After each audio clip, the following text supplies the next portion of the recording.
नमस्कार, food and arts YouTube चॅनेलवर तुमचं मनापासून स्वागत। आज मी बनवणार आहे पाचक आणि रुचकर सोलकढी। उन्हाळा सुरू झाला आहे, थंडगार आणि पित्तनाशक सोलकढी पियायला खूप छान वाटते।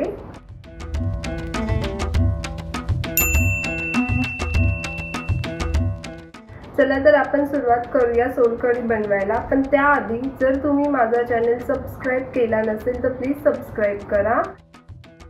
सोलकढी बनवायला काय साहित्य लागते ते आपण बघूया। हा अर्धा नारळ मी खवून ठेवलाय, एक हिरवी मिरची, 4 लसणाच्या पाकळ्या आणि थोडंसं आलं, कोथिंबीर घेतली आहे थोडीशी, कढीपत्ता, अर्धी वाटी कोकम मी अर्धा तास कोमट पाण्यात भिजवून घेतले। हे अर्धी वाटी नारळ घेतले, ते मी मिक्सर मधून फिरवून नारळाचं दूध काढून घेणार आहे।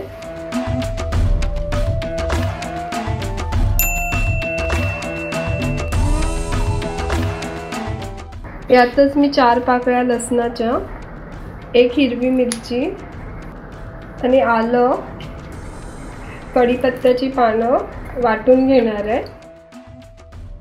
यामध्ये मी 1 ग्लास पाणी घालून घेते।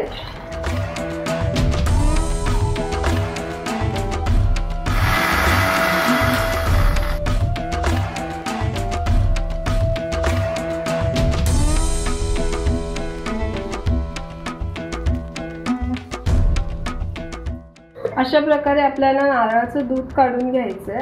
आता हे उरलेलं मी परत मिक्सरला लावून घेते।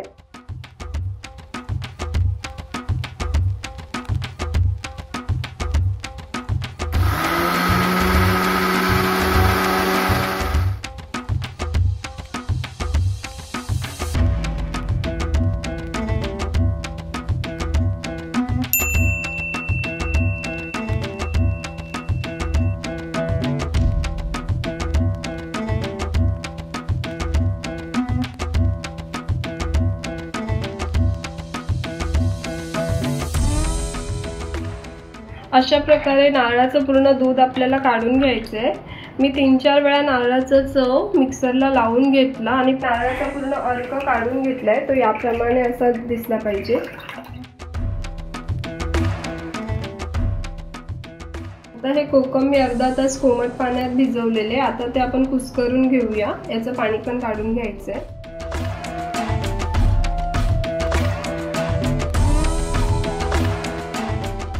हा कोकमाचा अर्क मी काढून घेतलाय, तो आता आपण या नारळाच्या दुधामध्ये एकत्र करून घेऊया।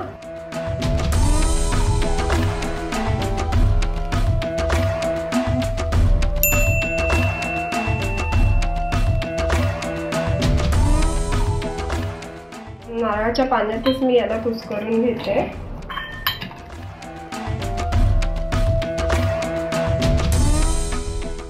या कोकमाचा पण पूर्ण अर्क या नारळाच्या दुधात गेला पाहिजे।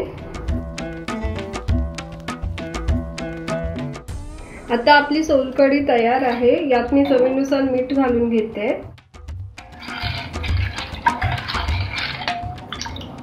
आणि यावर मी जिऱ्याची फोडणी देऊन घेते।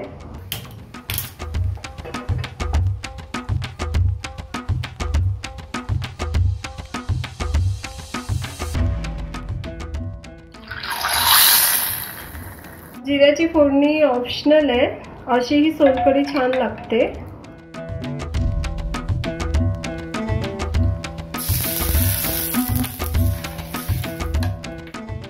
आपली सोलकढी तयार झाली आहे। आता गार्निश करण्यासाठी यात कोथिंबीर घालून घेऊया।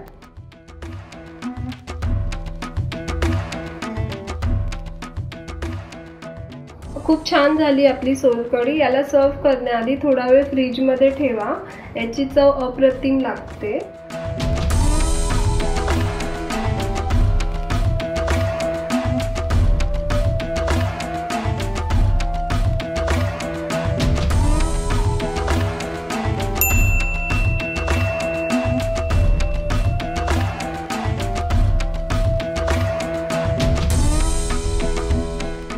ह्या उन्हाळ्यात सोलकढीची रेसिपी नक्की ट्राय करा आणि रेसिपी कशी झाली हे मला कमेंटद्वारे नक्की कळवा आणि माझ्या चॅनलला सबस्क्राइब करायला विसरू नका।